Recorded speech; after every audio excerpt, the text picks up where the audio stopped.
नमस्कार। अब बढ़ेंगे दिन भर की कुछ खास खबरों की तरफ।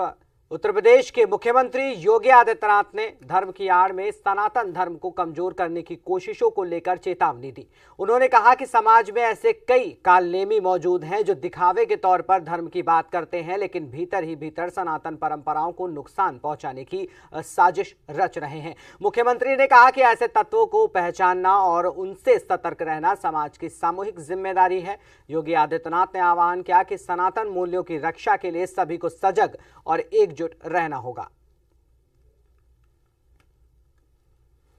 एक योगी के लिए, एक सन्यासी के लिए, एक संत के लिए धर्म और राष्ट्र से बढ़कर के कुछ नहीं हो सकता।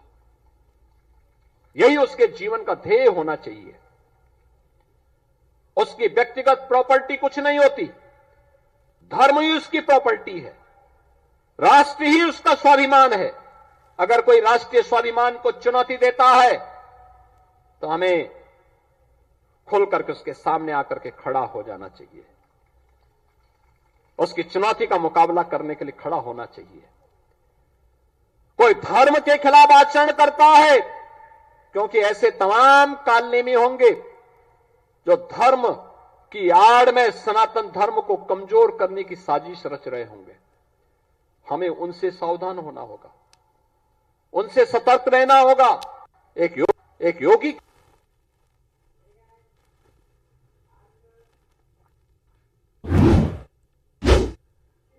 वहीं लोकसभा में नेता प्रतिपक्ष राहुल गांधी ने केंद्र सरकार और भाजपा पर मनरेगा की कमजोर करने का आरोप लगाया है। मनरेगा बचाओ मोर्चा के दौरान राहुल गांधी ने कहा कि जैसे किसानों के दबाव में 3 कृषि कानून वापस लेने पड़े, वैसे ही अब मजदूरों पर हमले की कोशिश हो रही है। उन्होंने आरोप लगाया कि केंद्र सरकार राज्यों को मिलने वाले फंड में भेदभाव करेगी और काम व मजदूरी तय करने का अधिकार अपने हाथ में ले रही है। राहुल गांधी ने कहा कि भाजपा की नीति देश की संपत्ति को चुनिंदा अमीरों तक सीमित करना चाहती है, जिससे गरीब, दलित और आदिवासी वर्ग उन पर निर्भर हो जाए।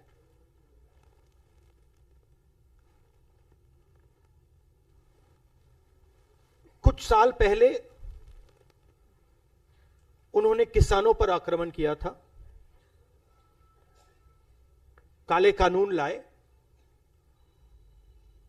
मगर किसानों ने उनको रोक दिया।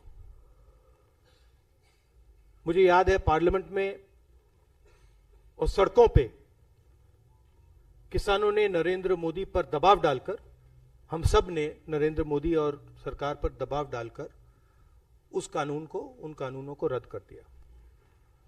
अब वही कॉन्सेप्ट जो इन्होंने किसानों के साथ किया था, अब वो मजदूरों के साथ करने की कोशिश कर रहे हैं। आइडिया है कि दिल्ली की सरकार डिसाइड करेगी कहां जाएगा पैसा, कितना पैसा जाएगा, कौन सी स्टेट को मिलेगा, कौन सी डिस्ट्रिक्ट्स को मिलेगा।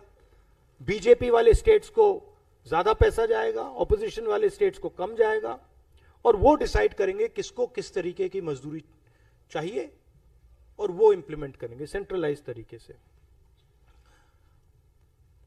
अधिकार खत्म कर दिया। और मेन बात यह है कि जो पहले मजदूरों को मिलता था, अब वो ठेकेदारों को और ब्यूरोक्रेसी को मिलेगा।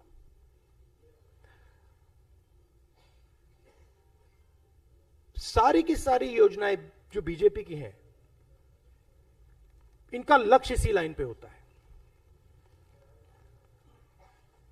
उनकी विचारधारा है कि हिंदुस्तान का धन, हिंदुस्तान के एसेट्स चुने हुए लोगों के हाथ में हो, वो डिसाइड करें, वो देश को चलाएं, पूरा का पूरा धन उनके हाथों में चला जाए, और गरीब लोग जो हैं, और उसमें ज्यादातर हमारे दलित, आदिवासी, ओबीसी, इस वर्ग के लोग हैं, ये अमीरों पर, अदानी अंबानी जैसे लोगों पर फुली डिपेंडेंट हो जाए और इनकी बात माने, और अगर नहीं माने तो भूखे मर जाए। ये इनका हिंदुस्तान का मॉडल है।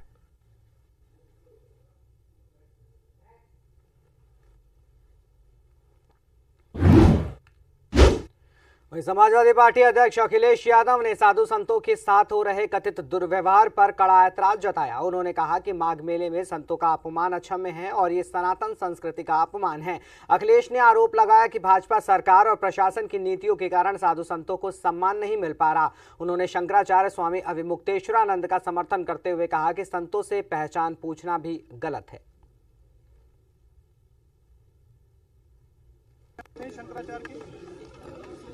किसी भी साधु संत का अपमान होगा और अगर कोई सरकार करेगी तो उसके खिलाफ खड़े होंगे। जगतगुरु शंकराचार्य स्वामी अविमुक्तेश्वरानंद के उत्तर प्रदेश के मुख्यमंत्री योगी आदित्यनाथ को लेकर तीखी टिप्पणी की है। उन्होंने कहा कि मुख्यमंत्री योगी हिंदू कहे जाने के लायक नहीं है और उनकी तुलना औरंगजेब से की। शंकराचार्य का यह बयान सामने आने के बाद उनका ये एक वीडियो सोशल मीडिया पर तेजी से वायरल हो रहा है। बयान को लेकर राजनीतिक और धार्मिक हलकों में हलचल मच गई। यही योगी जिसको आप लोग साधु संत कहते हो, हम तो हुमायूं का बेटा अकबर कहते हैं, हम तो औरंगजेब कहते हैं, ये नहीं है हिंदू कहने के लायक। ये मंदिर तोड़ने का समर्थन करने वाला आदमी है। 150 से ज्यादा मंदिर तोड़ दिए गए,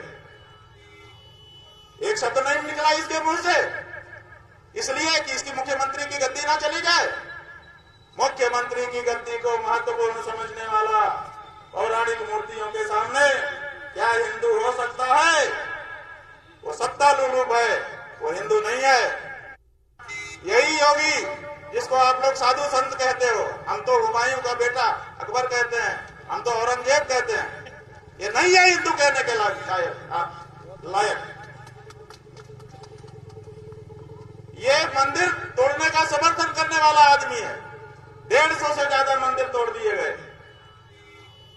एक शब्द।